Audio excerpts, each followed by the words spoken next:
नमस्कार, आप देख रहे हैं न्यूज इंडिया। आपके साथ मैं हूं चारुल शर्मा।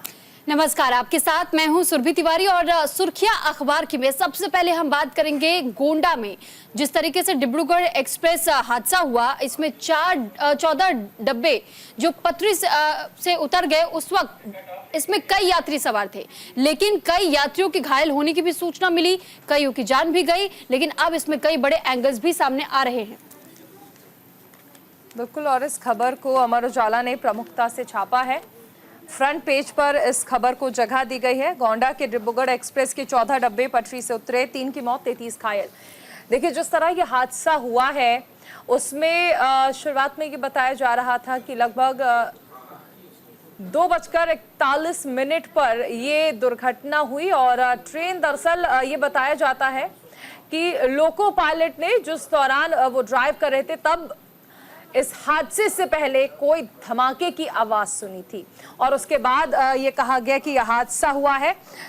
और लोको पायलट का दावा, हादसे से पहले दरअसल धमाके की आवाज सुनी थी और उसके बाद यह हादसा हुआ है।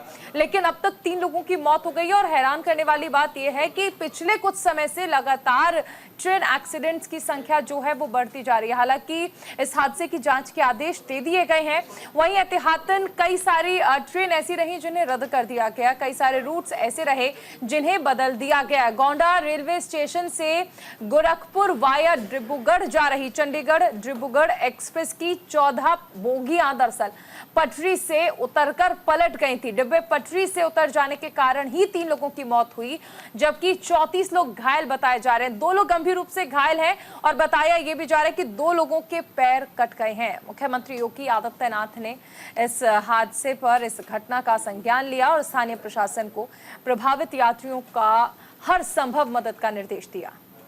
तो दरअसल देखिए, बताया यह भी जा रहा है इस पूरे मामले में कि अधिकारियों से यह सुनिश्चित करने के लिए कहा गया है कि घायलों को सही चिकित्सा सुविधा उपलब्ध करवाई जाए। हादसे में अब तक मृतकों के परिजनों को 10-10 लाख रुपए मुआवजे का ऐलान भी किया जा चुका है। और जो लोग गंभीर रूप से घायल हैं उन्हें 2.5 लाख रुपए दिए जाएंगे सहायता राशि के तौर पर, जबकि जो लोग मामूली तौर पर जिनको चोटें आई हैं उन्हें 50,000 मुआवजे की रकम मुहैया कराई जाएगी ताकि उनका भी इलाज संभव हो सके।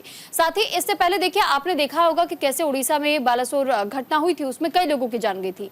लेकिन इस बार की जो घटना रही है, इस बार की घटना को लेकर कहा जा रहा है कि डिब्रूगढ़ एक्सप्रेस में LHB बोगियों का इस्तेमाल ज्यादा हुआ था। इस वजह से इस तरीके की घटना में भी कैजुअलिटीज बहुत कम रिपोर्ट की गई हैं और ये संख्या बहुत ज्यादा नहीं पहुंच पाई। लेकिन गनीमत यही रही कि लोग घायल हुए हैं, बहुत ज्यादा जाने नहीं गई है। हालांकि 3 लोगों ने अपनी जान जरूर गंवाई है और ये दुखद खबर है। लेकिन वहीं दूसरी तरफ अगर आप गौर करें तो अब तक के आंकड़ों पे ये कहा जा सकता है कि कई ऐसे रेल विभाग की तरफ से भी जानकारी साझा की गई थी कि कई हादसे हुए, इन पर लगातार काम करने की कोशिश भी की जा रही है और साथ ही साथ इस पे बहुत ज्यादा अभी भी काम किया जा रहा है।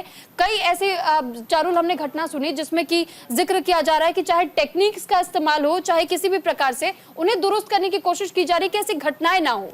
बिल्कुल, देखिए, यही हैरानी की बात है कि हम बात करते हैं देश में बुलेट ट्रेन चलाने की, लेकिन जो मूलभूत ढांचा है हमारा, हम उसे भी अभी तक पूरी तरह से सवार नहीं पाए हैं और इसी वजह से लगातार ऐसे ट्रेन एक्सीडेंट्स जो हैं वो हो रहे हैं। पिछले कुछ समय से ट्रेन एक्सीडेंट्स की संख्या जो है वो बहुत ज़्यादा बढ़ गई है।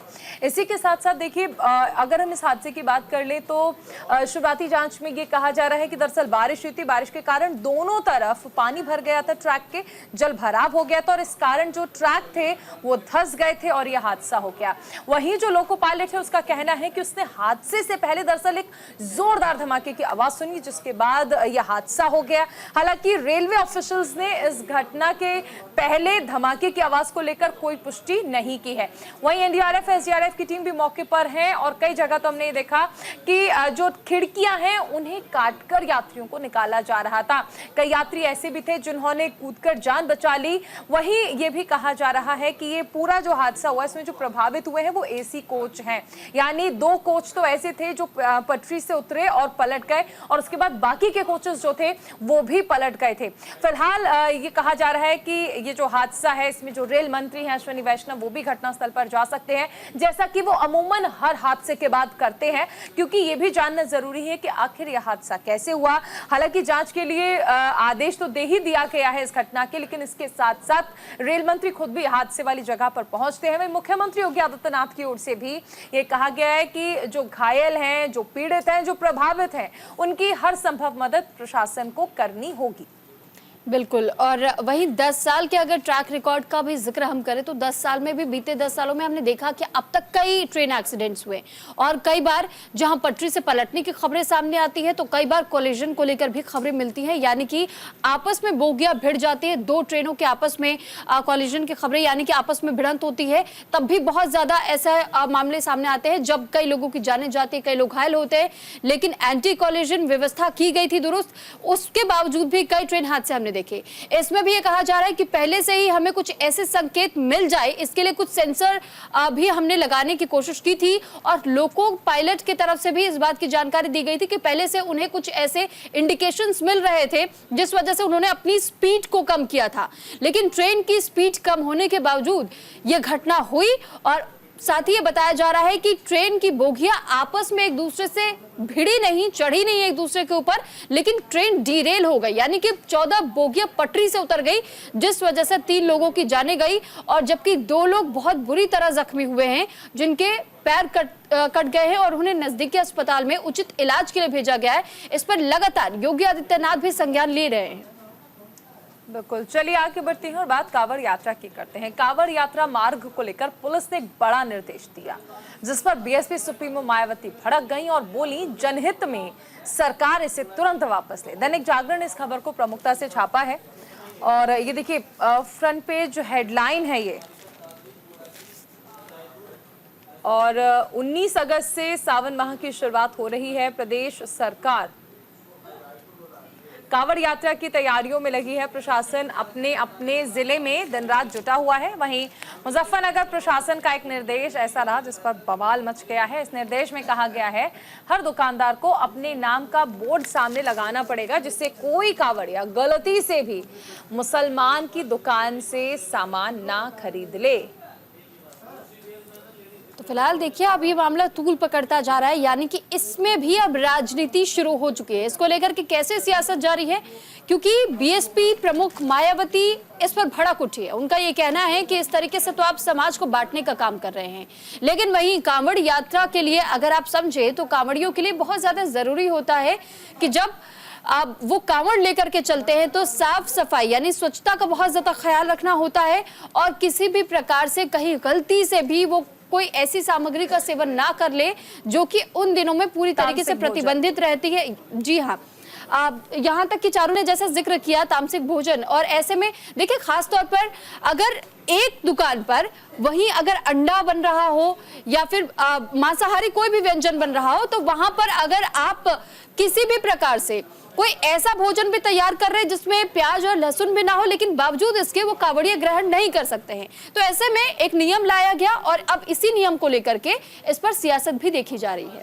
बिल्कुल, देखिए सबसे अहम चीज है कि अगर हम इस पूरे मामले को देखें तो मुजफ्फरनगर प्रशासन की ओर से ये कहा गया था कि आप अपनी असली पहचान को उजागर करें। उसमें किसी भी तरह से ये नहीं लिखा गया था कि आपको मुसलमान दुकानों का बॉयकॉट करना है, लेकिन क्योंकि राजनेता है राजनीति तो करेंगे ही, इस पर राजनीति शुरू हो गई। अखिलेश यादव ने इस पर ट्वीट किया और सामाजिक सौहार्द बिगाड़ने की कोशिश कर रही है योगी सरकार। इसी के साथ उन्होंने कहा कि कुछ नाम तो ऐसे होते हैं जिनसे ये स्पष्ट नहीं हो सकता है कि व्यक्ति हिंदू है या मुसलमान, जैसे छोटू है, राजू है, ऐसे नामों का एग्जाम्पल्स देकर उन्होंने कहा कि इन नाम से आप कैसे पहचान पाएंगे कि व्यक्ति हिंदू है या मुसलमान। असदुद्दीन ओवैसी ने इसे ज़्यूस से कंपेयर करके कहा, ज़्यूस बायकॉट वाली बात उन्होंने बताई। अब ऐसे में ये सोचने वाली बात है कि ये प्रशासन ने जो आदेश दिया है वो आखिर किस ओर लेके जाता है। हालांकि मुजफ्फरनगर प्रशासन की ओर से बाद में बैकफुट पर आना पड़ा और ये कहा गया कि ठीक है आपकी मर्जी है, आप चाहें तो अपना जिक्र कर सकते हैं और आप चाहें तो नहीं कर सकते। लेकिन यहाँ पर ये सोचने वाली बात होगी कि आस्था से खिलवाड़ किसी के भी नहीं होना चाहिए, चाहे धर्म कोई भी हो। और ऐसे में जब हम बात कांवड़ यात्रा की करते हैं तो हिंदुओं की करते हैं, सनातन धर्म की करते हैं, तो बहुत सोच समझकर कांवड़िए, अब देखिए कि कांवड़िए वो तमाम नियमों का पालन करना पड़ता है। जब वो अपनी कावड़ लेकर जाते हैं तो वो उस कावड़ को जमीन पर भी नहीं रख सकते हैं। वो अगर कहीं पर विश्राम भी करेंगे तो कावड़ को ऊपर यानी किसी ऊंचे स्थान पर ही रखेंगे। इसके साथ साथ वो किसी भी तरह का मदिरा या फिर मांस इन सब का भोजन नहीं कर सकते हैं, इन्हें ग्रहण नहीं कर सकते। ऐसे तमाम नियम होते हैं। यहाँ तक कि सुरभि ये कहा जाता है कि जो कावड़ लेने जाता है उसके घर में सब्जी में दाल में छोंक तक नहीं लगता है, वरना उस व्यक्ति के पैरों में छाले पड़ सकते हैं। तो जिस कावड़ यात्रा में इतनी पवित्रता का ख्याल रखना हो, ऐसे में अगर कोई भी कावड़िया या भोले भक्त किसी भी मुसलमान ढाबे पर खाना खाता है तो वो ये यकीनन मानेगा कि उसकी जो पवित्रता है वो भंग हो सकती है। इसी लिहाज से मुजफ्फरनगर का जो प्रशासन है उसने ये आदेश दिया। हालांकि बाद में बैकफुट पर आना पड़ा, लेकिन ये इसमें कुछ आदेश में कहा जाए तो गलत नहीं लगा। कई हिंदू संगठनों ने कहा कि इसमें गलत क्या है, अगर आपको आपकी सही पहचान उजागर करने के लिए कहा जाता है तो फिर इसमें गलत क्या है। बिल्कुल। और अब इसी के साथ खबरों में आगे बढ़ते हुए बात करेंगे, सुप्रीम कोर्ट ने जिस तरीके से नीट के रिजल्ट को लेकर के आज दोपहर 12 बजे का समय दिया है ताकि एक आदेश जारी किया जा सके, शहर और केंद्रवार नीट के परिणाम की घोषणा करे एनटीए, ये सुप्रीम कोर्ट की तरफ से कहा गया। दैनिक जागरण में इस खबर को आप देख पाएंगे और साथ ही इस खबर को कई अखबारों ने अपने अखबार में जगह दी है और साथ ही साथ देखिए अमर उजाला में भी इस खबर को आप देख पाएंगे कि कैसे सुप्रीम कोर्ट की तरफ से एक आदेश जारी किया गया है और नीट यूजी के नतीजे शहर और केंद्रवार कल तक जारी करे। ये एक तरीके की आप हिदायत भी सुप्रीम कोर्ट की समझिए, क्योंकि अब तक बहुत ज्यादा विलंब हो चुका है। जो युवा है, खासतौर पर जो स्टूडेंट्स है, जो इसकी तैयारी कर रहे थे लंबे समय तक, लेकिन उनको जिस तरीके से इस वक्त दिक्कतें हो रही हैं, परेशानियां हो रही हैं, क्योंकि लंबा एक समय बीत चुका है कि न जाने कब ये नतीजे सामने आएंगे, कब वो कहीं पर अप्लाई करेंगे और कब उनके पास डिग्री आएगी। तो बहुत सारे सवालों के बीच में इस वक्त उनका भविष्य अधर में लटका हुआ नजर आता है। तो अब इस पूरे मामले पर सुप्रीम कोर्ट 12 बजे का समय तय किया गया है सुप्रीम कोर्ट की ओर से, जब इस मामले में फैसला सामने आ सकता है, एक आदेश जारी हो सकता है। बिल्कुल, नीट यूजी परीक्षा रद्द होगी या नहीं, इस पर सुप्रीम कोर्ट में गुरुवार को भी फैसला नहीं हो सका। कैंडिडेट्स को अभी और इंतजार करना होगा। आज भी 4 घंटे सुनवाई चली। इस दौरान अदालत ने एनटीए को निर्देश दिया। देखिए, कल सुनवाई हुई थी, क्योंकि अखबार है तो अखबार में आज के हिसाब से ये छापा है, तो उन्होंने बताया कि कल भी 4 घंटे सुनवाई हुई है। अदालत ने एनटीए को निर्देश दिया है कि वो सभी कैंडिडेट्स के रिजल्ट शनिवार दोपहर 12 बजे तक वेबसाइट पर अपलोड करें, यानी कल दोपहर 12 बजे तक। रिजल्ट सेंटर वाइज और सिटी वाइज होना चाहिए, ये भी ये भी कोर्ट की ओर से कहा गया है, क्योंकि 24 लाख छात्र हैं जिन्होंने नीट का एग्जाम दिया है। हालांकि ये सवाल लगातार उठा कि एनटीए का इसमें पूरा रोल जो रहा वो संदिग्ध रहा और एनटीए के किसी बड़े अधिकारी पर इस मामले में कोई भी शिकंजा नहीं कसा गया। कोई भी कहा जा सकता है कि एनटीए के किसी बड़े अधिकारी पर गाज नहीं गिरी। इस बीच 24 लाख छात्रों का जो भविष्य है वो अधर में लटका हुआ है। फिलहाल 4 घंटे सुनवाई चली है कल, और अब शनिवार को रिजल्ट जो है वो दोपहर 12 बजे तक अपलोड करना होगा। शहर वाइज इसे अपलोड करना होगा, ऐसा कोर्ट की ओर से निर्देश दिया गया है।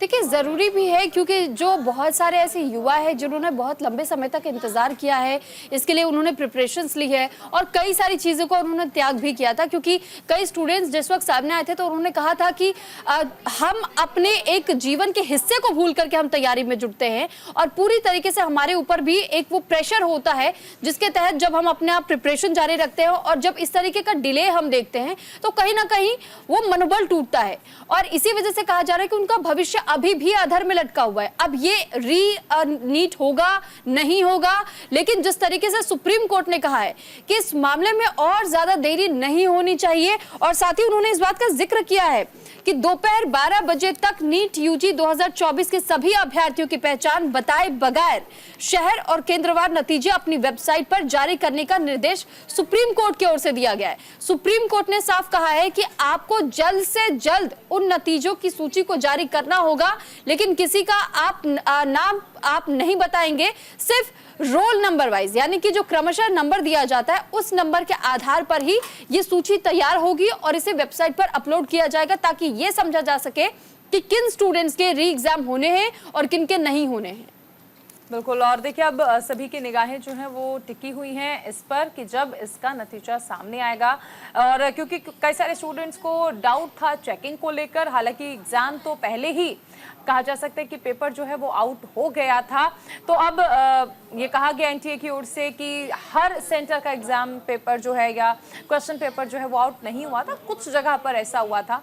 अब देखते हैं कि जब रिजल्ट आते हैं तो क्या जो छात्र हैं वो इससे सेटिस्फाई होते हैं या फिर नहीं। चलिए खबरों में आगे बढ़ते हैं, डोडा की बात करते हैं। डोडा में आतंकियों पर शिकंजा कसा जा रहा है। फिर से मुठभेड़ हुई है, 2 जवान घायल हुए हैं। द हिंदू ने इस खबर को प्रमुखता से छापा है। तो जम्मू कश्मीर के डोडा जिले में कल देर रात आतंकियों के साथ मुठभेड़ हुई, जिसमें सेना के 2 जवान घायल हुए हैं।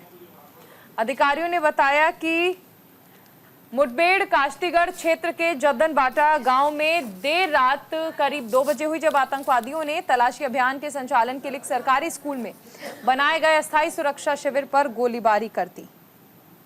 तो फिलहाल देखिए लगातार जिस तरीके से इस वक्त मुठभेड़ की खबरें सामने आ रही है जम्मू कश्मीर में, क्योंकि जम्मू कश्मीर में अब तक अलग अलग जगहों पर आतंकियों के साथ सुरक्षा बलों की मुठभेड़ को लेकर आपने खबर सुनी होगी। और अब कुपवाड़ा से खबर मिल रही है जहां पर 2 आतंकियों को ढेर किया गया है, क्योंकि एक साजिश रची जा रही थी सुरक्षा बलों के खिलाफ। और अब तक आपने देखा कि चाहे वो रियासी हो, कुलगाम हो, यहाँ तक कि पुंछ हो, और साथ ही साथ अब तक ऐसे कई जगह सामने आ चुके हैं। आपने कठुआ का मामला भी सुना होगा कि किस तरीके से सुरक्षा बलों पर हमला किया गया था।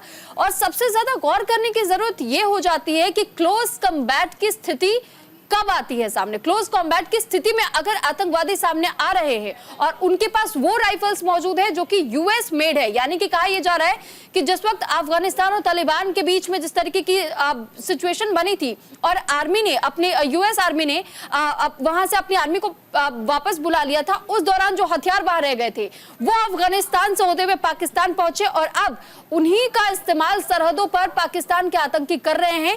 क्योंकि ऐसी सिचुएशंस में जो कि M4 कार्बाइन राइफल का इस्तेमाल क्लोज कॉम्बैट के लिए किया जाता है, उसका इस्तेमाल गोलीबारी करने में किया गया है।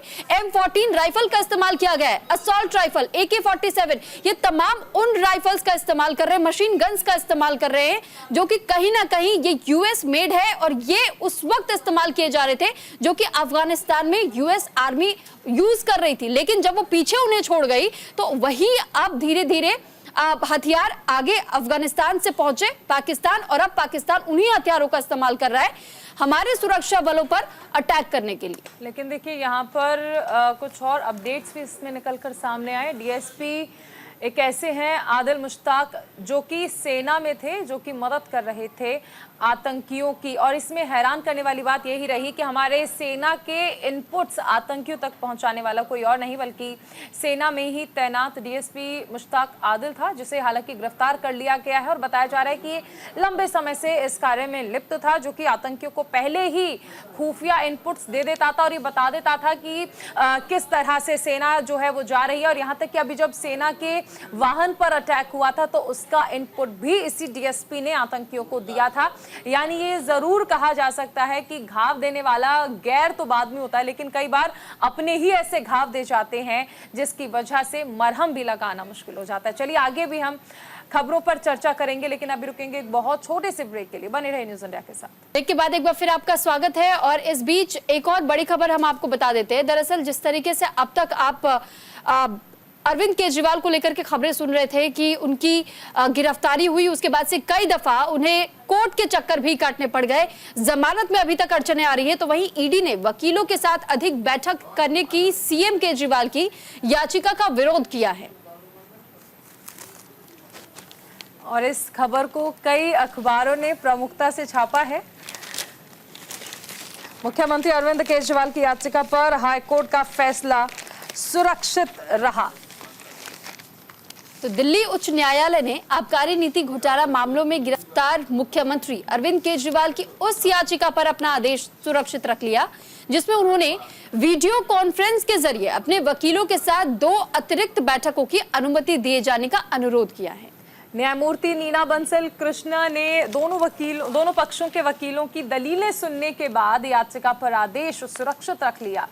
ईडी और तिहाड़ जेल के अधिकारियों ने इस कदम का विरोध किया और कहा कि कानून सभी के लिए एक समान है।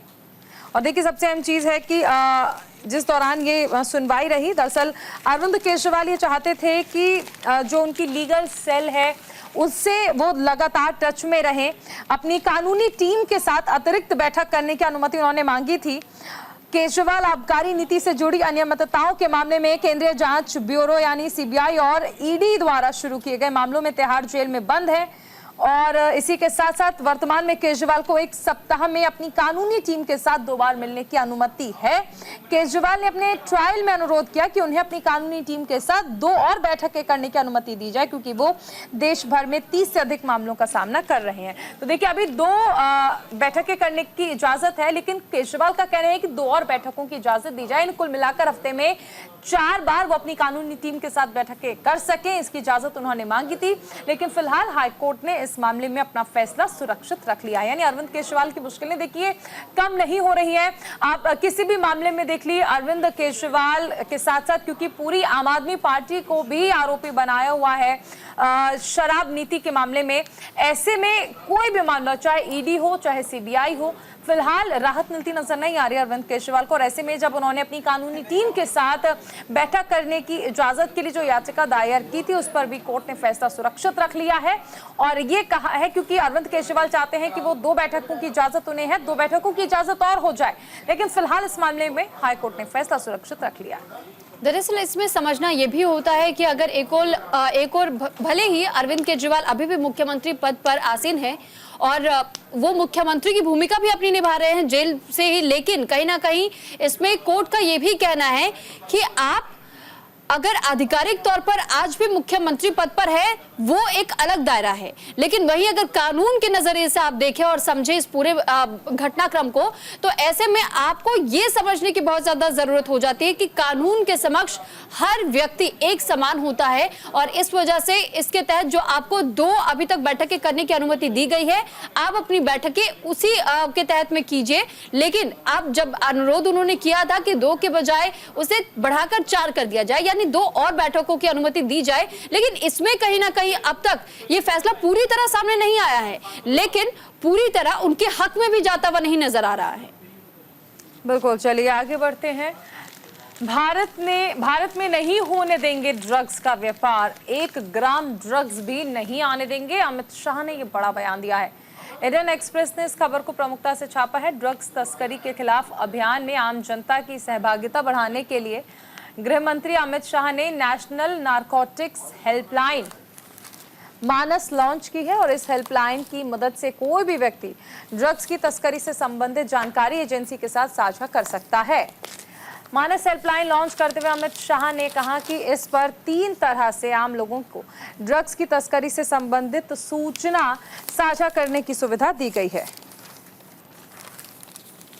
तो फिलहाल अब तक जिस तरीके से ड्रग्स तस्करी के मामले कई जगह से सामने आए थे, इसको लेकर के अब ये जानकारी सामने आ रही है कि मानस नाम की एक वेबसाइट लॉन्च की गई है और इसमें हेल्पलाइन नंबर्स भी जारी किए गए हैं कि अगर किसी को भी इस बात की सूचना मिलती है कि कहीं पर भी किसी प्रकार से ड्रग्स का सप्लाई किया जा रहा है, तो ऐसे में आप इस बात की जानकारी उस पोर्टल पर साझा कर सकते हैं ताकि उन लोगों के खिलाफ सख्त एक्शन लिया जा सके। बिल्कुल, देखिए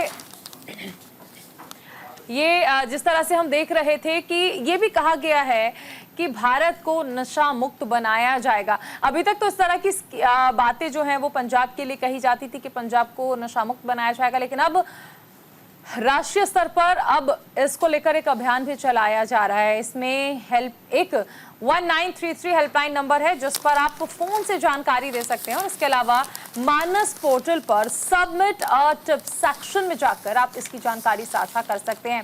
इसको लेकर देखिए गृह मंत्री अमित शाह ने पोर्टल लॉन्च किया है। मानस नाम की ये जो सुविधा है ये उपलब्ध की गई है और इसमें आप तस्कर से जुड़ी जानकारी जो है वो साझा कर सकते हैं। दरअसल गृह मंत्री अमित शाह ने नेशनल नारकोटिक्स हेल्पलाइन मानस लॉन्च की है और इस हेल्पलाइन की मदद से कोई भी व्यक्ति ड्रग्स की तस्करी से संबंधित जानकारी एजेंसियों के साथ साझा कर सकता है। मानस हेल्पलाइन को लॉन्च करते हुए अमित शाह ने कहा कि इस पर 3 तरह से आम लोगों को ड्रग्स की तस्करी से संबंधित सूचना साझा करने की सुविधा दी गई है। इनमें एक है 1933 हेल्पलाइन नंबर है जिस पर फोन करके आप जानकारी दे सकते हैं। और इसके अलावा मानस पोर्टल पर सबमिट और टिप सेक्शन में जाकर जानकारी भी आप साझा कर सकते हैं। यानी कि एक पहल है, एक अभियान है जिसके तहत में ये काम किया जा रहा है। गृह मंत्री अमित शाह इस कोशिश में जुटे हुए हैं कि जिस तरीके से इस वक्त युवा वर्ग खास तौर पे ड्रग्स की चपेट में बहुत ज्यादा आ रहा है और अब तक युवाओं की संख्या बहुत ज्यादा बढ़ चुकी है पहले के मुकाबले, अगर आप आंकड़ों पे ध्यान देते हैं तो। और इसी को कंट्रोल करने की एक कोशिश है, एक कवायद है। इसी के तहत में गृह मंत्री अमित शाह ने मानस पोर्टल को लॉन्च किया है ताकि अगर किसी भी तस्कर के बारे में जानकारी आपको होती है तो आप इस पोर्टल पर जा सकते हैं और इस पोर्टल पर हेल्पलाइन नंबर जो दिया गया है उस नंबर पर भी कॉल करके आप उस तस्कर से जुड़ी हुई कोई भी जानकारी आप दे सकते हैं। जो ड्रग पेडलर है उसको लेकर के कि उसका नेटवर्क कितना बड़ा है, कहां कहां वो सप्लाई कर रहा है, तो तमाम वो जानकारी आप वहां भी दे सकते हो और उसके बाद से आप तक सहायता भी पहुंचाई जाएगी। बिल्कुल, चलिए आगे बढ़ते हैं, अगली खबर का रुख करते हैं सुरभि। तो बिल्कुल देखिए, सीएम योगी ने पंचायतों और साथ ही नगर निगम को लेकर के जिस तरीके से अब नगर निकायों के प्रतिनिधियों से संवाद किया था, तो सीएम योगी ने यह कहा कि पौधे लगाए और उसकी रक्षा भी स्वयं ही करे। तो दैनिक जागरण ने इस खबर को प्रमुखता दी है और साथ ही मुख्यमंत्री ने बड़े आदेश दिए हैं पौधा लगाने को लेकर भी, और क्योंकि कई जगहों पर इस वक्त पौधारोपण का कार्यक्रम और अभियान चलाया जा रहा है और इसी के तहत ये बड़ा फैसला माना जा रहा है। बिल्कुल, देखिए प्रधानमंत्री की ओर से भी एक पेड़ माँ के नाम योजना की शुरुआत की गई थी जिसमें उन्होंने कहा था कि माँ के नाम एक पेड़ लगाना है। मुख्यमंत्री योगी आदित्यनाथ ने पेड़ लगाओ पेड़ बचाओ के संकल्प के साथ आगामी 20 जुलाई को आयोजित होने जा रहे वृक्षारोपण अभियान के प्रति जन आंदोलन बनाने का आह्वान किया। सीएम ने ये बातें ग्राम प्रधान, क्षेत्र पंचायत अध्यक्ष, जिला पंचायत अध्यक्ष, नगर पंचायत अध्यक्ष, नगर पालिका परिषद अध्यक्ष, नगर निगम के महापौर आदि जनप्रतिनिधियों से वर्चुअली संवाद के दौरान कहा।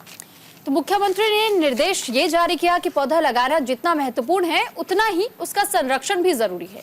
ऐसे में पौधारोपण के साथ ट्री गार्ड भी लगाए। ये सुनिश्चित करें कि किसी भी पौधे की देखभाल कौन करेगा, कैसे करेगा और किस तरीके से उसकी सिंचाई की जाएगी।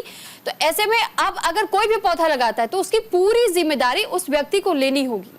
बिल्कुल, देखिए कई बार हम देखते हैं कि लोग पौधा लगाते हैं और फोटो क्लिक कराते हैं, सोशल मीडिया पर अपलोड कर देते हैं और फिर छोड़ देते हैं।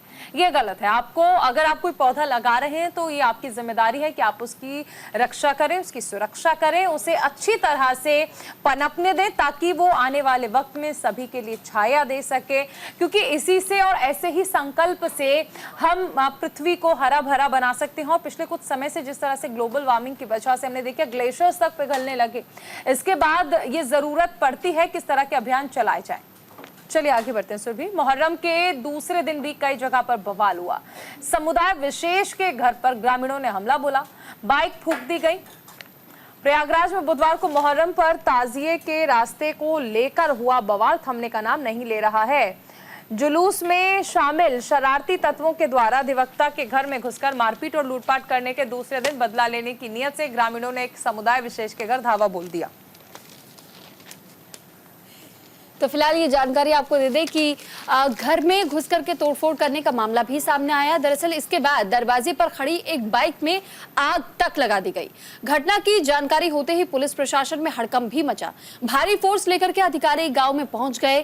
फिलहाल गांव में पीएसी को तैनात कर दिया गया है ताकि और किसी प्रकार की कोई अप्रिय घटना वहां देखने को न मिले। हालांकि कई जगहों से ऐसे घटनाएं अब तक सामने आ चुकी है मुहर्रम के उपलक्ष्य में, क्योंकि अब तक ऐसी जो जानकारियां मिली है, कहा यह भी जा रहा है कि अभी तक सभी उपयोगकर्ता शुल्क संग्रह एजेंसी और रियायतियों को एसओपी भी जारी किया गया है ताकि सामने की विंडशील्ड पर फास्ट जिस तरीके से अब तक मुहर्रम को लेकर के जो जानकारी मिल रही थी चारुल, हमने देखा है कि जब भी मुहर्रम का समय होता है या किसी प्रकार से हिंदू समुदाय का जब भी कोई त्योहार होता है तो ऐसी घटनाएं आम हो जाती हैं। बिल्कुल, देखिए और ऐसा ही यहाँ पर हुआ है प्रयागराज में, जहाँ पर बुधवार को एक बवाल शुरू हुआ जो कि अभी तक शांत नहीं हुआ है। गुरुवार सुबह 11 बजे लगभग 6 से 7 अज्ञात लोगों ने एक बाइक में तोड़फोड़ के साथ ही उसमें आग लगा दी। 9 लोगों को इस मामले में पुलिस ने गिरफ्तार किया है। देखिए, मुहर्रम एक ऐसा वक्त होता है जब जो मुसलमान समुदाय है वो शोक के उसमें रहते हैं, और ऐसे में हम ये भी देखते हैं कि ताज़िए निकाले जाते हैं। कई बार ताज़िए की वजह से हादसे भी हो जाते हैं। ऐसी खबरें भी लगातार आ रही थी कि ताज़िया क्योंकि ज़रूरत से ज़्यादा जब ऊंचा होता है, हाई टेंशन लाइन्स टकरा जाता है और उसमें हादसे हो जाते हैं। लेकिन हादसा होना एक अलग चीज़ है, और अलग चीज है इस तरह की घटनाएं होना, यानी हिंसा और हादसा दोनों में फर्क है। लेकिन जिस तरह से हमने देखा कि प्रयागराज में हुआ, इसी के साथ साथ बहराइच में भी 2 समुदाय में खूनी संघर्ष हो गया, 6 लोग घायल हो गए। ऐसी खबरें अलग अलग जगह से सामने आई कि मुहर्रम पर किस तरह से कई सारी जगह पर घटनाएं हुई हैं, और किसी भी त्योहार पर, किसी भी खास दिन पर इस तरह की घटनाएं जो होती हैं वो निंदनीय होती हैं, क्योंकि ये समाज के आपसी सौहार्द को बिगाड़ती हैं। कानून व्यवस्था पर तो सवाल उठता ही है, लेकिन 2 धर्म एक दूसरे के दुश्मन हो जाते हैं। बिल्कुल, और इसी के साथ अब खबरों में आगे बढ़ते हुए एक बार फिर से हम बात करेंगे कि किस तरीके से विंड स्क्रीन पर फास्टैग नहीं तो फिर दुगना शुल्क भी वसूला जाएगा।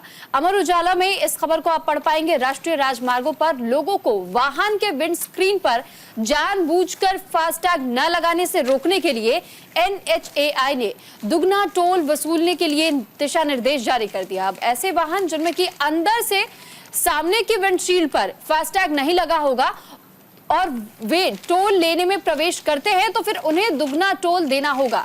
NHAI ने कहा है कि जानबूझकर फास्टैग नहीं लगाने से टोल प्लाजा पर भी अनावश्यक देरी होती है, और सभी उपयोगकर्ता शुल्क संग्रह एजेंसियों और रियायतियों को SOP जारी की गई है ताकि सामने की विंडशील्ड पर फास्टैग न लगाए जाने की स्थिति में दुगना उपयोगकर्ता शुल्क वसूला जा सके। बिल्कुल, देखिए, वाहन पर फास्टैग नहीं तो लगेगा दुगना टोल टैक्स। कई बार हम देखते हैं कि कुछ लोग विंड स्क्रीन पर जो टोल टैक्स के लिए फास्टैग लगाया जा रहा है वो नहीं लगाते हैं, और इस वजह से आप देखिए कि अगर आपने फास्टैग नहीं लगाया है तो वाहनों की एक लंबी कतार लग जाती है, आप पेमेंट करते हैं, इतनी देर में देर हो जाती है, जिस वजह से एक अमूल्य समय जो है वो व्यर्थ होने लगता है, और इस तरह की चीजें जो हैं वो फिर सामने वाले के लिए भी परेशानी खड़ी करती हैं। अब ऐसे में अब ये स्पष्ट कर दिया गया है कि अगर आप फास्टैग नहीं लगाएंगे तो फिर आपको दुगना टैक्स देना होगा, और ये दुगना टोल टैक्स देना होगा, ये स्पष्ट कर दिया गया है। और टोल लेने में अगर किसी भी तरह की कोई भी दिक्कत होती है तो फिर इसके लिए आप ही जिम्मेदार होंगे। चलिए आगे बढ़ते हैं। सुबह तो फिलहाल ये टोल टैक्स को लेकर के जो जानकारी हम आपको दे रहे थे, दरअसल ये भी बताया जा रहा है कि इस स्थिति में दुगना उपयोगकर्ता शुल्क वसूला जा सकता है अगर आपने फास्टैग नहीं लगाया है अपनी विंड स्क्रीन पर, और किसी भी तरीके से टोल पर अगर आप पहुंचते हैं और वहां पर देरी होती है तो फिर ऐसे में आपको दुगना टोल देना पड़ सकता है। ये जानकारी साझा की गई है और दिशा निर्देश टोल कर्मियों को भी दिए जा चुके हैं। बिल्कुल, NHAI यानी national highway authority of India की ओर से ये आदेश जो है वो जारी किया गया है। थर्सडे को ये आदेश जो है वो जारी किया गया था, और इसी लिहाज से देखिए, अगर आप लगा भी देते हैं तो फिर ये आपकी सहूलियत हो जाती है, आपका समय भी बचता है। चलिए सुरभि। तो वहीं देखिए, खबरों में आगे बढ़ेंगे। राज्यपाल आनंदीबेन पटेल ने सत्संग हादसे पर दुख जताते हुए कहा है कि अंधश्रद्धा को बढ़ावा देना गुनाह है, ऐसा करने वालों को सजा मिलेगी, और साथ ही साथ उन्होंने इस बात का भी जिक्र किया है कि अब तक जिन आरोपियों के नाम अब तक सामने आए उन पर भी कड़ी कार्रवाई की जाएगी। तो आनंदीबेन पटेल की तरफ से रामेश्वर दास अग्रवाल कन्या महाविद्यालय में आयोजित स्वर्णोदय महोत्सव कार्यक्रम में शामिल होने जिस वक्त वो आई थी, इस कार्यक्रम को संबोधित करते वक्त उन्होंने इस बात का जिक्र किया था। उन्होंने कुछ दिन पहले ही कहा था कि एक हादसा हुआ है, चरण रज लेने के चक्कर में इतना बड़ा हादसा हो गया। लोगों को इस तरह के अंधविश्वास में नहीं पड़ना चाहिए, इस तरह का भ्रम फैलाना गुनाह है, और मैं इसे गुनाह की श्रेणी में मानती हूँ। ऐसे लोगों के खिलाफ आवश्यक कार्रवाई होनी चाहिए। तो समझिए आप सुरभि, इस तरह के लोगों के खिलाफ आवश्यक कार्रवाई होनी चाहिए, ऐसा राज्यपाल की ओर से कहा गया है।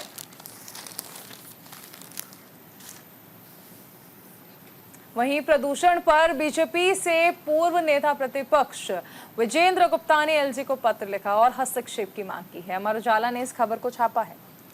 विधानसभा के पूर्व नेता प्रतिपक्ष और विधायक विजेंद्र गुप्ता ने उपराज्यपाल वीके सक्सेना को पत्र लिखकर दिल्ली में गंभीर प्रदूषण संकट पर चिंता व्यक्त करते हुए हस्तक्षेप की मांग की। पत्र में उन्होंने कहा कि राजधानी में प्रदूषण सार्वजनिक स्वास्थ्य आपातकाल के स्तर पर बढ़ गया है। बिगड़ती वायु गुणवत्ता ने नागरिकों के स्वास्थ्य को प्रभावित किया है, जिससे जीवन की गुणवत्ता लगातार खराब होती जा रही है। उन्होंने पत्र में ये भी कहा है कि संकट की भयावता के बावजूद आम आदमी पार्टी कोई प्रभावी समाधान लागू करने में विफल रही है। प्रदूषण का खामियाजा भुगतना तो जनता को पड़ रहा है।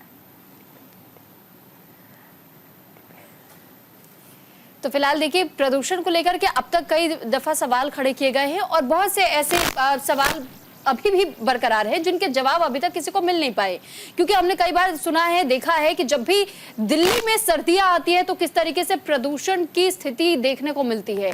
स्मॉग की एक मोटी चादर छाई रहती है, यानी धुंध आप देख पाएंगे, और ऐसे में लोगों को खासतौर पर दमा, खांसी, एलर्जी जैसी भी समस्याएं प्रदूषण के कारण होती है। तो प्रदूषण पर बीजेपी ने एलजी को एक पत्र लिखा है और हस्तक्षेप की इसमें मांग की है, क्योंकि आम आदमी पार्टी हर बार ये कहती है कि हम इस पर भी लगातार काम करेंगे और जो लोगों को समस्याएं होती है प्रदूषण के कारण, उससे हम उन्हें निजात दिलाने में मदद करेंगे। लेकिन अभी तक किसी भी प्रकार से कोई समाधान मिल नहीं पा रहा है। बिल्कुल, देखिए, दिल्ली दुनिया के सबसे प्रदूषित शहरों में से एक बन गई है। आगे बढ़ते हैं, हरियाणा की बात करते हैं। हरियाणा की सभी 90 सीटों पर अकेले चुनाव लड़ेगी आम आदमी पार्टी। सीएम भगवंत मान ने इसका ऐलान किया है। द हिंदू ने इस खबर को प्रमुखता से छापा है। तो हरियाणा में विधानसभा चुनाव होने और ऐसे में प्रदेश की सभी 90 विधानसभा सीटों पर आम आदमी पार्टी अकेले चुनाव लड़ेगी। पंजाब के मुख्यमंत्री भगवंत मान ने चंडीगढ़ में एक प्रेस कॉन्फ्रेंस के दौरान इसकी घोषणा की। पंजाब के मुख्यमंत्री भगवंत मान ने घोषणा की है कि आम आदमी पार्टी प्रदेश की सभी 90 विधानसभा सीटों पर अकेले चुनाव लड़ेगी।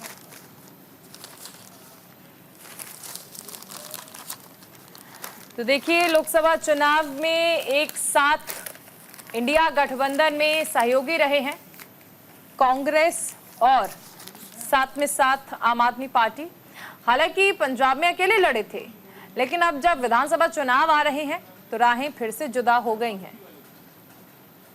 बिल्कुल, तो ये आपने देखा होगा कि कैसे लोकसभा चुनाव के दौरान तो तमाम ऐसी विपक्षी पार्टियां एकजुट होने का दावा कर रही थी, लेकिन जब विधानसभा चुनाव का जिक्र आ रहा है तो कई ऐसी पार्टियां हैं जो कि अपनी अपनी राहें जुदा कर रही है। और अब जब हरियाणा में असेंबली इलेक्शंस होने हैं तो उसको लेकर के आम आदमी पार्टी की तरफ से कहा जा रहा है कि वो खुद भी अकेले चुनाव लड़ेगी हरियाणा में। और अब देखना ये होगा कि हरियाणा में जो पहले से ही अब तक हम बीजेपी का दबदबा देखते आए हैं, तो क्या आम आदमी पार्टी को इसका कहीं से कहीं तक भी फायदा मिलता है, या फिर बीजेपी का वोट बैंक को कम करने की कोशिश आम आदमी पार्टी की तरफ से होती है। और खासतौर पर अगर कांग्रेस भी ये ऐलान करती है तो फिर इसे भी समझने की बहुत ज्यादा जरूरत होती है कि आम आदमी पार्टी और कांग्रेस में से किसकी सीटें कितनी कम होती हैं। आगे बढ़ते हैं, अर्थव्यवस्था में तेजी, खाद्य महंगाई बढ़ा रही है चिंता। अमर उजाला ने इस खबर को प्रमुखता से छापा है। रिजर्व बैंक की ओर से सारी जुलाई बुलेटिन में कहा गया है कि 2024-25 की दूसरी तिमाही की शुरुआत अर्थव्यवस्था में तेजी के संकेत के साथ हुई है। हालांकि खाद्य बास्केट में महंगाई अभी भी चिंता का विषय है। मासिक बुलेटिन में अर्थव्यवस्था की स्थिति पर भी कहा गया कि कृषि परिदृश्य में सुधार और ग्रामीण खर्च में सुधार मांग के लिहाज से महत्वपूर्ण बिंदु साबित हुए हैं। उपभोक्ता मूल्य मुद्रास्फीति जून 2024 में लगातार 3 महीने तक नरम पड़ने के बाद स्थिर रही, क्योंकि सब्जियों की कीमतों में व्यापक वृद्धि ने महंगाई से आ रही कमी पर ब्रेक लगा दिया। तो वहीं देखिए कि नक्सलियों के जाल में फंसे जवान, क्योंकि 2 जवान बलिदान जहां हुए हैं तो वहीं 4 लोग घायल भी हुए हैं। और ये खबर आप अमर उजाला में देख पाएंगे। बीजापुर में आईईडी ब्लास्ट हुआ था, इसी में 2 जवानों की शहादत हुए हैं और वहीं जबकि 4 जवान बुरी तरीके से घायल हुए हैं। तो साथ ही साथ हम आपको ये जानकारी दे दें कि जो जवान अभी तक घायल बताए जा रहे हैं उनको नजदीकी अस्पताल ले जाया गया है, उनका इलाज चल रहा है। और अब तक क्योंकि खास तौर पर ये इलाका नक्सलियों से ज्यादा प्रभावित माना जाता है, यहाँ आईईडी ब्लास्ट हुआ था जिस कारण 2 जवानों को शहादत मिली। तो वहीं दूसरी तरफ कई लोग घायल भी बताए जा रहे हैं और कई जवानों को अब तक अस्पताल में ले जाया गया है ताकि उनका इलाज हो सके, और कई ऐसे नक्सलियों की तलाशी अभी भी की जा रही है। देखिए, खराब मौसम के कारण परेशानियां जरूर आ रही हैं। जानकारी के मुताबिक जिले के तर्रेम थाना इलाके के मंडी मरका के जंगल में सर्चिंग से लौट रहे जवानों के ऊपर नक्सलियों ने घात लगाकर पाइप बम से माध्यम से आईडी ब्लास्ट किया, और इस घटना में जहां 2 जवान हमारे शहीद हो गए, वहीं 4 घायल बताए जा रहे हैं। सीआरपीएफ, कोबरा, सीएएफ और डीआरपी और एसटीएफ के जवान एंटी नक्सल ऑपरेशन में निकले हुए थे। बुधवार को जवान जब वापस लौट रहे थे तभी नक्सलियों ने पहले से ही घात लगाई हुई थी और वहां पर बीती रात जंगलों में ब्लास्ट कर दिया, जिसके बाद हमारे जो 2 जवान हैं वो शहीद हो गए और कई जवान हमारे घायल हैं। और हालांकि मौसम वहाँ पर ख़राब है, इस वजह से जो सर्च ऑपरेशन है उसमें कई सारी समस्याएं हो रही हैं। चलिए खबरों में आगे बढ़ते हैं। 18 राज्य में भारी बारिश का अलर्ट जारी किया गया है। केरल और मुंबई जल भराव से बेहाल है। हिमाचल में 24 जुलाई तक बरसेंगे बदरा, आज होगी मूसलाधार बारिश। कई दिन सक्रिय रहेगा मॉनसून।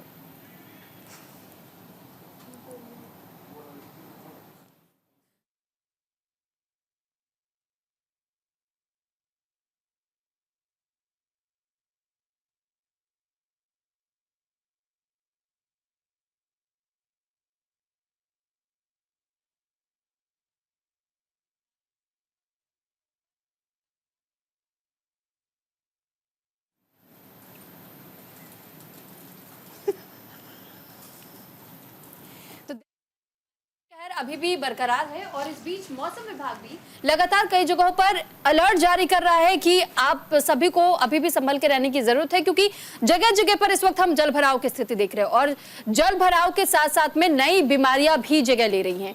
तो 2 ऐसी चीजें हैं जिन पे खासतौर पर आपको ध्यान रखने की बहुत ज्यादा जरूरत होगी। एक तो आपको अपनी सेहत का ध्यान इस बीच रखना होगा, क्योंकि अभी भी बादल बरसेंगे, क्योंकि लगातार जिस तरीके से मौसम विभाग की तरफ से अलर्ट जारी किया गया है, कई जगहों पर जहां येलो अलर्ट जारी हो रहे हैं तो कई जगहों पर ऑरेंज अलर्ट भी जारी किए जा रहे हैं। और अभी भी कहा यह जा रहा है कि अधिकांश जिलों के लिए बारिश का येलो अलर्ट मौसम विभाग की ओर से जारी किया गया। लेकिन बृहस्पतिवार को प्रदेश के अधिकतर इलाकों में धूप खिली रही। उधर केरल के कई जिले और महाराष्ट्र की राजधानी मुंबई में भारी बारिश से सामान्य जनजीवन बाधित हो गया है। जगह जगह लोग जल भराव की समस्या से जूझने लगे। राजस्थान के कई जिलों में झमाझम बारिश होती रही। तो देखिए, फिलहाल मानसून से राहत तो नहीं मिलने वाली है, लेकिन कई जगह पर ये बारिश जो है वो आफत की बारिश बनती जा रही है। लोग बारिश में भीगने के लिए ये तो जरूर चाह रहे थे कि मानसून दस्तक दे दे, लेकिन अब ये आफत